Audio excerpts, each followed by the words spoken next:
ایک لا حاصل اور مضحکہ خیز تجسس لاحق رہنے لگا تھا۔ اس معصوم اداسی کو اوڑھے پہنے چند قدم آگے بڑھا تو دیکھا ایک کار صوبان کے گھر کے گیٹ کے باہر آ کر رکی اور زور زور سے ہارن دینے لگی۔ پرنس کے بڑھتے قدم رک گئے۔ کار کی بیک سیٹ پر اسے صوبان کھڑکی سے جھانکتا نظر آ گیا۔ کار ڈرائیور چلا رہا تھا۔ اسی اثنا میں گیٹ کھلا اور کار اندر چلی گئی۔ پرنس نے قدم آگے بڑھا دیے مگر 4 قدم چل کر رک گیا۔ پھر بے اختیاری کیفیت میں اس نے سمت تبدیل کر لی۔ اب اس کا رخ صوبان کے گھر کی طرف تھا۔ اسے خود اندازہ نہیں تھا کہ وہ کیا کرنا چاہتا ہے، بس صوبان پر نظر پڑتے ہی دل کو کچھ ہوا تھا۔ گیٹ پر پہنچ کر اس نے انٹرکام کا بٹن دبایا اور اندر سریلی سی گھنٹی بجتی محسوس ہوئی۔ کون؟ انٹرکام پر ایک مردانہ آواز ابھری جو کسی نوکر کی محسوس ہوتی تھی۔ جی، صوبان کا دوست۔ کون کے جواب میں یہی برجستہ الفاظ اس کے منہ سے نکل سکتے تھے۔ 1 منٹ کی توقف سے گیٹ کا ذیلی دروازہ واہ ہوا اور نوکر نے سر باہر نکال کر جھانکا۔ پرنس کو دیکھ کر اس کی آنکھوں میں مقدور پر حیرانی ظاہر ہوئی۔ 6 فٹ سے اونچا صوبان کا دوست؟ جی آپ؟ نوکر جو حلیے سے بنگالی خانسامہ ظاہر ہوتا تھا بڑی شائستگی سے سوال کر رہا تھا۔ میرا نام پرنس شہیر علی خان ہے۔ اس گھر میں ایک پیارا سا بچہ ہوتا ہے، اس کا نام صوبان ہے۔ میری اس کی ملاقات مسجد میں ہوئی تھی۔ پرنس کی سمجھ میں جو آیا بولتا چلا گیا۔ لیکن صاحب آپ تو چھوٹے صاحب کو دوست بول رہے ہیں، وہ تو بچہ ہے اور آپ… بنگالی لہجے میں بولتا ہوا نوکر مشکوک نظروں سے پرنس کو سر سے پاؤں تک دیکھ رہا تھا۔ دوستی کے لیے عمر کی پابندی ہے، وہ بولا۔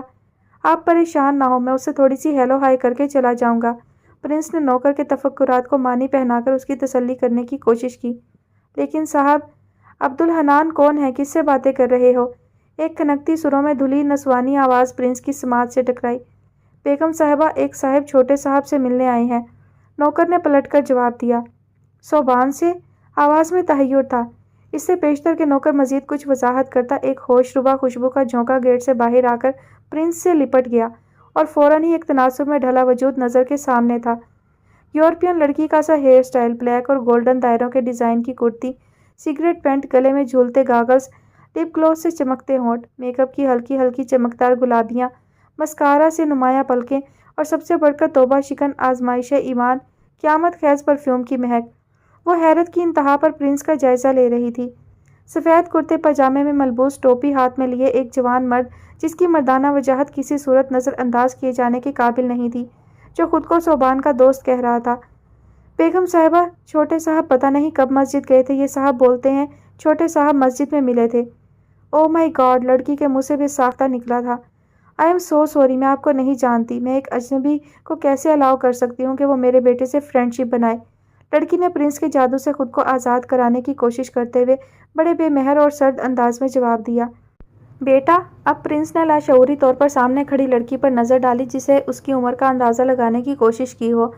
7-8 سال کی عمر کے بچے کی ماں کی عمر اندازاً 30 کے لگ بھگ تو ہو سکتی ہے، جبکہ سامنے کھڑی صوبان کی ماں 24-25 سال سے زیادہ کی لگ ہی نہیں رہی تھی۔ میں اسٹرینجر تو ہرگز بھی نہیں ہوں، آپ کا پڑوسی ہوں۔ یہ اور بات کہ ہم لوگ جس سرکل میں موو کرتے ہیں اس میں تو ایک پڑوسی کو اپنے برابر والے گھر کے بارے میں بھی کچھ خبر نہیں ہوتی۔ پرنس کی مردانہ بھرپور نیپی تلی آواز میں اتنی کشش تھی کہ کسی پردہ دار عورت کا دل بھی اتھل پتھل کر سکتی تھی۔ یہاں تو براہ راست مکالمہ تھا۔ آپ کہاں رہتے ہیں؟ لڑکی نے اب قدرے مہربان لہجے میں سوال کیا۔ C38، پرنس نے کہتے ساتھ ہی اپنے گھر کی سمت انگلی سے اشارہ بھی کر دیا۔ اوہ، C38، وہ 51 سے زیادہ دور تو نہیں تھا۔ لڑکی کے منہ سے او نکلنے کا مطلب تھا کہ وہ قدرے مطمئن ہو گئی ہے، مگر اس نے فوراً ہی اپنی کلائی میں بندھی گھڑی پر نگاہ کی۔ ایکچولی میں ایک ضروری کام سے جا رہی ہوں۔ صوبان بھی ابھی اسکول سے آیا ہے، آپ شام 6 بجے آ جائیں۔ صوبان کا پلے ٹائم ہوتا ہے، اس وقت آپ اس سے مل سکتے ہیں۔ لڑکی نے ملنے سے انکار نہیں کیا، مگر انداز میں بہت تردد تھا، جیسے نہ چاہتے ہوئے بھی مجبوراً اسے اخلاقیات نبھانا پڑ رہی ہوں۔ تھینک یو، پرنس جانے کے لیے پلٹا، مگر لڑکی کی آواز نے اس کے بڑھتے قدم روک دیے۔ سنیے، پرنس نے پلٹ کر دیکھا مگر فوراً ہی نظر جھکا لی۔ ایک شادی شدہ لڑکی کو دیکھتے ہوئے نظر کو دیکھنے کے آداب کی آگہی ہر باوقار مرد کو ہوتی ہے۔ میں کنفیوزڈ ہوں، وہ کہہ رہی تھی۔ معاف کیجیے گا، مجھے یہ فرینڈ شپ کچھ سمجھ نہیں آ رہی، مگر میں ایک بار ضرور الاؤ کروں گی کیونکہ آپ پڑوسی ہیں اور چل کر آئے ہیں۔ لڑکی کا انداز ہنوز مہذبانہ تھا مگر اب صاف گوئی کا پتھریلا پن بھی نمایاں تھا۔ خانسامہ تو بیگم صاحبہ کو بات کرتا پا کر وہاں سے جا چکا تھا، البتہ ایک اور نوکر گیٹ کھولنے آ چکا تھا کیونکہ ڈرائیور کار میں بیٹھ کر انجن سٹارٹ کر چکا تھا اور کار کی بیک لائٹس روشن تھی۔ پرنس آداب بجا لا کر وہاں سے چل پڑا تھا۔ اسے اندازہ نہیں تھا کہ 2 آنکھیں ابھی تک اس کے تعاقب میں ہیں۔